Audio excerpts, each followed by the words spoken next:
Selamat datang Permisa. Kembali lagi bersama saya, Riji. Saya akan membawakan berita yang berjudul Maxi Filter News. Berikut beritanya.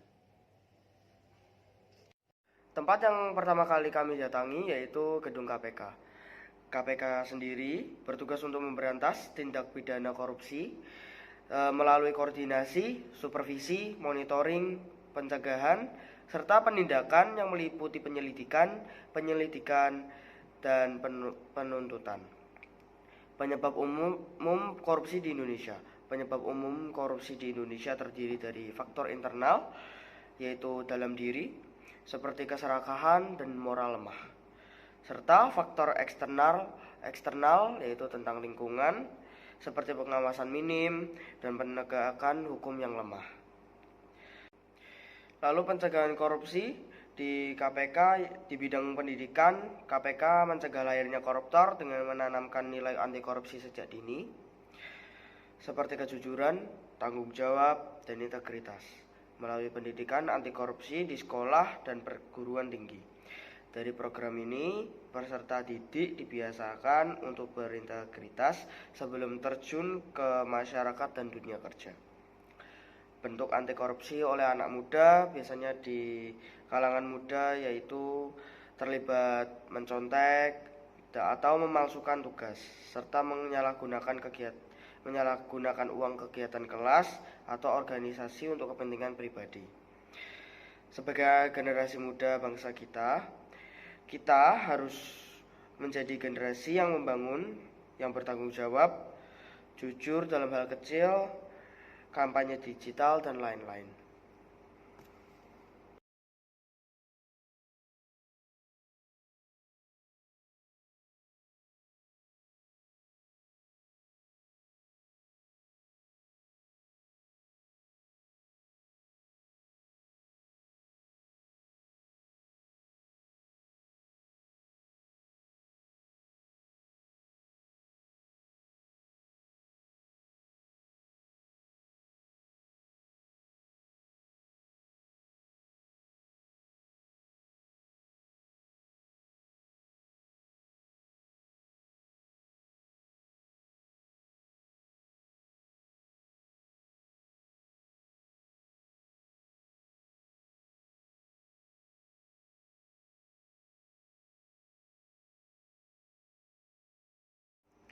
Lalu Museum BI, Gedung Bank Indonesia di Kota Tua, Jakarta, awalnya adalah kantor The Java-State Bank yang dibangun pada 1909 hingga 1912 pada masa Hindia Belanda.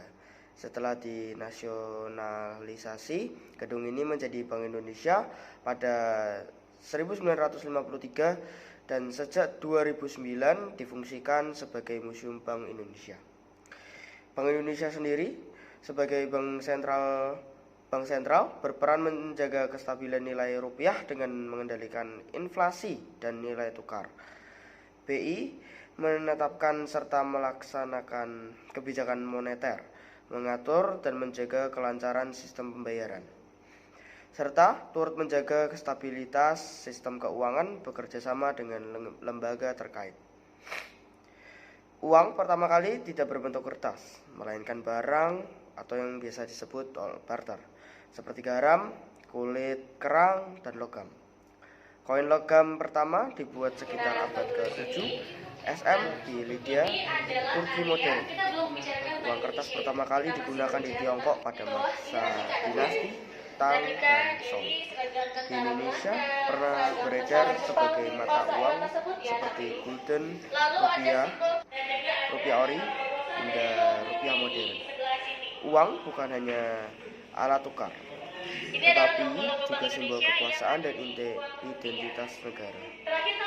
Krisis moneter pada tahun 1998 merupakan peristiwa ekonomi besar di Indonesia yang ditandai dengan jatuhnya nilai tukar rupiah, inflasi tinggi, dan runtuhnya banyak bank serta perusahaan. Krisis ini menyebabkan kenaikan harga kebutuhan pokok, Aku tuh iki. berdampak besar pada kehidupan masyarakat dan mendorong reformasi di bidang ekonomi dan pemerintahan. Welcome to the National Museum of Indonesia, right here in the heart of Jakarta. Known locally as Museum Gajah, this is one of the oldest and largest museums in Southeast Asia.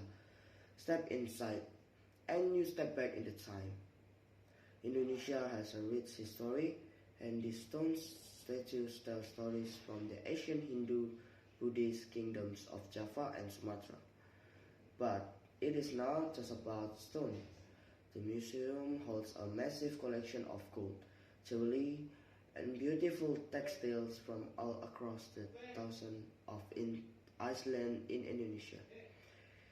The newer wing of the museum showcases how diverse the Indonesian people are, from traditional house to unique tools, and you can see how people have lived here for centuries. The highlight for many is the treasure room. It is filled with shimmering gold, crowns, and royal regalia that will truly take your breath away. Wherever you are a history buff or just serious, this museum is a perfect place to understand the soul of Indonesia. Don't miss out. Come and explore the wonders of the National Museum. Lalu ada Monas. Monas sebagai monumen nasional adalah ikon bangsa Indonesia karena melambangkan perjuangan, semangat kemerdekaan, dan kebanggaan nasional, menjadi simbol abadi bersatu. Arti penting sendiri dari Monas ini adalah sebagai simbol perjuangan, kemerdekaan, dan kebanggaan bangsa Indonesia. Keunikan Monas terletak pada keunikan puncaknya. Puncaknya.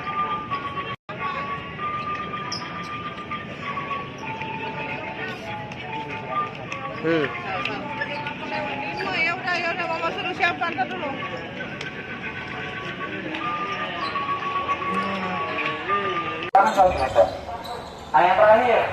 Yang terakhir baru ada penentuan pendapat rakyat Irian Jaya. Artinya referendum ya. Jadi rakyat Irian Jaya dikasih pilihan untuk tetap tergabung di NKRI atau mendirikan kedaulatan sendiri. Tapi mayoritas masyarakat di Irian Jaya berubah sampai eranya presiden kedua, era Orde Baru, era yang Soeharto nanti. Nah di sisi yang pertama, ini kita bisa lihat ada manusia purba yang pernah tinggal di wilayah Indonesia di tahun 3000 sampai 2000 sebelum Waringin Sabta. Dari kedua peristiwa ini, bangsa Indonesia ya belajar tentang budaya gotong royong. Karena seperti yang bisa kita lihat sama-sama, semuanya dikerjakan sama-sama. Karena ada peribahasanya juga ya. Berat sama dipikul, ringan sama di gini. Lanjutnya ada candi Jawi perpaduan Sivaisme dan Buddhisme. Artinya di candi ini bisa digunakan untuk beribadah dua agama, yaitu Hindu dan Buddha di abad ke-12, sudah hampir di abad ke-12 akhir ya. Hampir abad 13. Selanjutnya di sini ada Sumpah Palapa yang digaungkan oleh Patih Gajah Mada. Jadi Patih Gajah Mada ini bersumpah ya, tidak akan memakan buah palapa sebelum menyatukan Nusantara. Wanyin lai tao ya jiata zu jiao zuo dang, zhe zuo jiao dang jian yi bai duo nian jian,早用了魅力的个的是剑气风格。左见这里，你会看出道生的边缘。这里不仅是一个历史剑气，更是我们敬拜去及道和尊朝力量的地方。大爷，象征着爱与和平，在上的爱中，我们学习彼此相爱，愿去保佑你们欢迎来到这里，感受神的恩典。Sugeng rawuh wonten ing saung Angklung Ujo, Kitha Bandung. Panengan menika boten namung kagem dolanan, nanging ugi kagem nguri-nguri kabudayaan Jawi Kulon ingkang leluhur. Angklung menika ngadahi filosofi ingkang lebet, inggih menika guyub rukun lan gotong royong.